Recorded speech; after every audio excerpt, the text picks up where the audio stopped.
Hello, welcome back to my channel. This is another installment of Brené Brown's book, The Atlas of the Heart. And we are on chapter 11 now, the places that we go when life is good. Finally, right?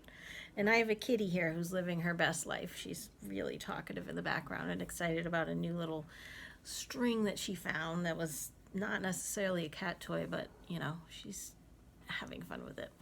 So, what are the things that are associated with, or the emotions, I should say, that are associated with when things are going well? So, this is probably the most aligned chapter with my channel, which is based on the simple abundance principles: joy, harmony, beauty, order, simplicity, and gratitude.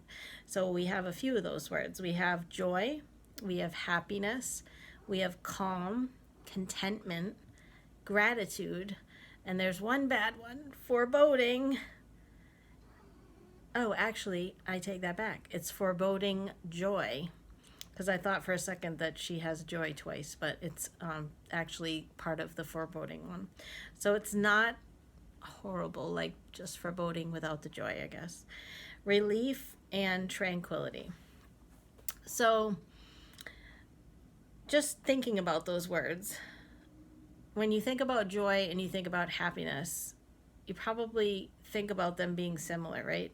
But she does separate them. Contentment and gratitude, I think of those as being similar as well, but she does differentiate between the two. The foreboding joy, it makes sense because have you ever seen, like, in a movie where somebody's saying, like, everything's going so great, I bet I get hit by a bus, because, like, they can't really, like, get content about how things are going, and they're just always waiting for the shoe to drop. Okay, so what's the difference between joy and happiness? And we did talk about this a lot in our Simple Abundance here on the channel here. It's not very different than the way that Sarah described the difference. Joy is more of a sudden, unexpected, short-lasting emotion, and it has high intensity. And Brené talks a lot about how these are moments, and it's kind of like, remember the chapter that had awe in it, where that was like, you felt like a larger connection with the magic of the universe and things like that. It's similar to that. It's that you feel a connection with others or with God, nature, or the universe. Joy expands our thinking and attention, and it fills us with a sense of freedom and abandon. So it's just one of those moments of just pure bliss. I would say, like, bliss and joy are probably similar. But then happiness, their research showed that it's more of a stable, long-lasting, and normally the result of effort. That's sort of sad, but isn't that true? And I know, and I've had conversations with other people before, that it's like sometimes it does feel like an effort to be happy. She doesn't struggle to be happy. But it's like the negative emotions can sometimes come more easily, and maybe that's just because you've practiced them more or they feel more natural. So it can take a bit of effort to try to be happy. I would say, like, if we're talking about simple abundance and gratitude and all the principles, then happiness wouldn't necessarily be such an effort if you were really living in that way. But as a human, I think there are a lot of emotions, like we've talked about in this book, that are just sort of like part of being a human, and we're not happy all the time, right? And so she says, joy is defined as an intense feeling of deep spiritual connection, pleasure, and appreciation, which would kind of be like gratitude would be mixed in there too, right? And then happiness, she says, looking at the data we've collected, I would define it as a state of feeling pleasure often related to the immediate environment or current circumstances. So, yeah, and we're going to talk about contentment next, but if you are happy, then typically that is because the circumstances that are surrounding you or that you're living in or under are okay with you and bring you a sense of pleasure or satisfaction Joy could be like an intense part of that, but happiness would just be like the underlying feeling. So, contentment. Based on a summary of data we collected in the existing research, she said she defines contentment as a feeling of completeness, appreciation, and enoughness that we experience when our needs are satisfied. So, it seems like contentment would lead to happiness, right? If there were like a continuum of these particular emotions. And then calm, she says, I describe calm as a creating perspective and a mindfulness while managing emotional reactivity. So she does talk a lot about emotional reactivity in this chapter. I forgot about that. But she said that she asked a lot of questions because she doesn't consider herself to be a calm person. So when she was meeting with people doing the research, she really wanted to get to the bottom of like, were they just born to be calm or had they learned it over time? So all she said is it's like ultimately she realized that it's just an intention that we all have. And do we want to infect people more with our anxiety or heal ourselves and the people around us with calm? And then do we match the pace of anxiety or do we slow things down and breathe and tone? Do we have all the information we need to make a decision or form a response? What do we need to ask or learn? And she says, as someone who has to work on calm as a practice rather than a trait, I've shortened this to 2 quick questions I ask myself when I feel fear, panic, or anxiety. So this is the question. Do I have enough information to freak out? The answer is normally no. Will freaking out help? And the answer is normally no. In that case, she said too. That's true. Freaking out doesn't really help in many circumstances. Yeah. I would say calm would be something that I would be looking probably to strengthen more in terms of not being reactive, because I'm definitely reactive. So gratitude. We talked so much about gratitude in our Simple Abundance year, with that being one of the principles. And she said there's overwhelming evidence that gratitude is good for us physically. We know that, right? We've heard that many times. Gratitude is the emotion that reflects our deep appreciation for what we value, what brings meaning to our lives, and what makes us feel connected to ourselves and others. So there's that connectedness that she talks about a lot in her research and also especially in this book. So it sounds like not only would you be appreciative for the things, but also like the connection that you have with others. So can you be grateful for those things independently? I'm sure you can. I don't know that you have to have all of them. And of course, she said something about calm being a practice for her, and gratitude is definitely a practice as well, and she really does focus a bit on that.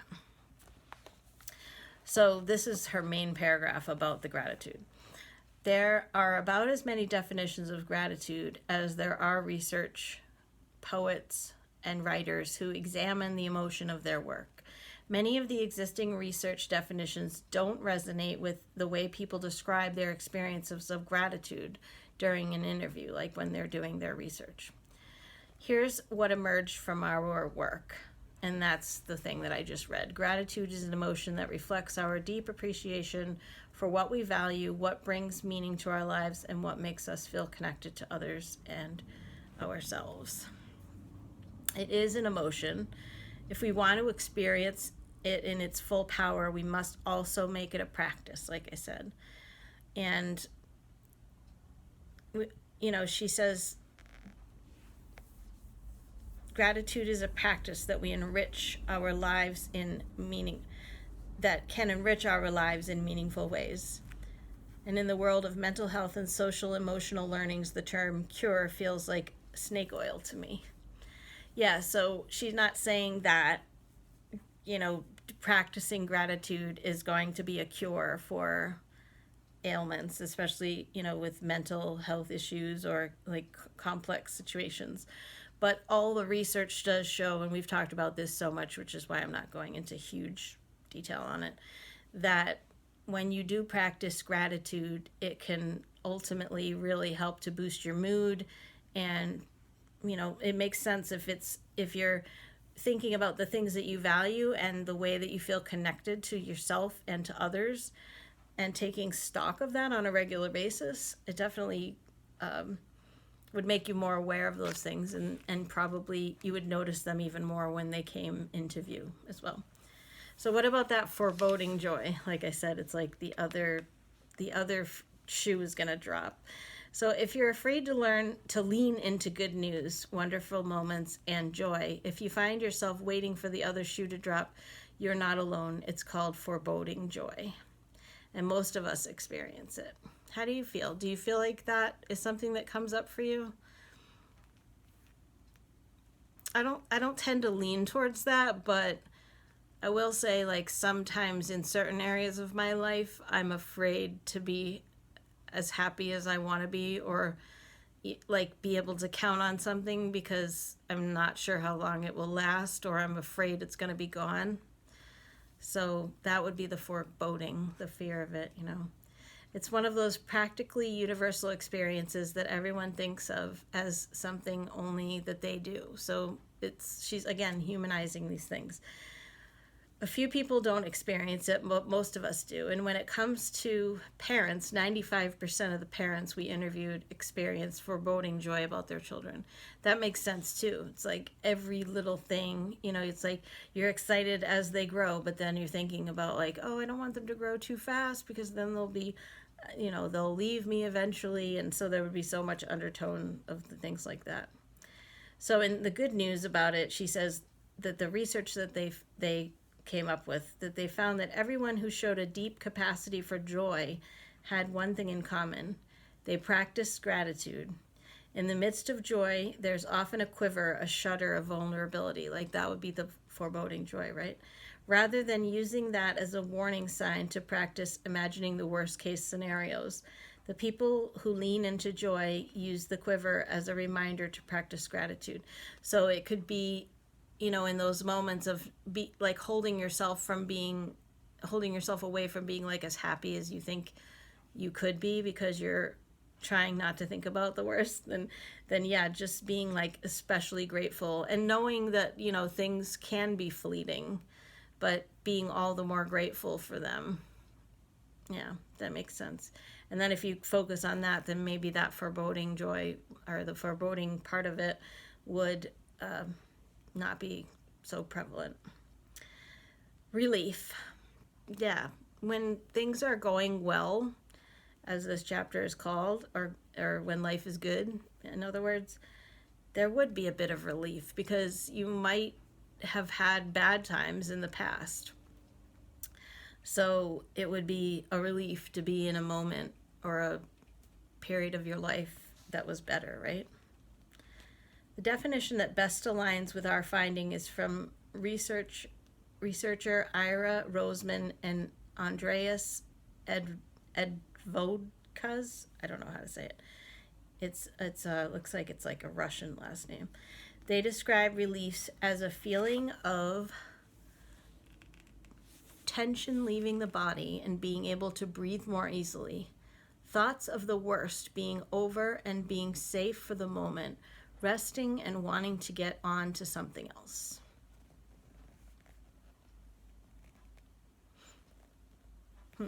This is something I didn't read, but she has one of those pages that's like the whole thing is on a page. So I'm going to this is about joy and vulnerability and the foreboding joy that I just read about.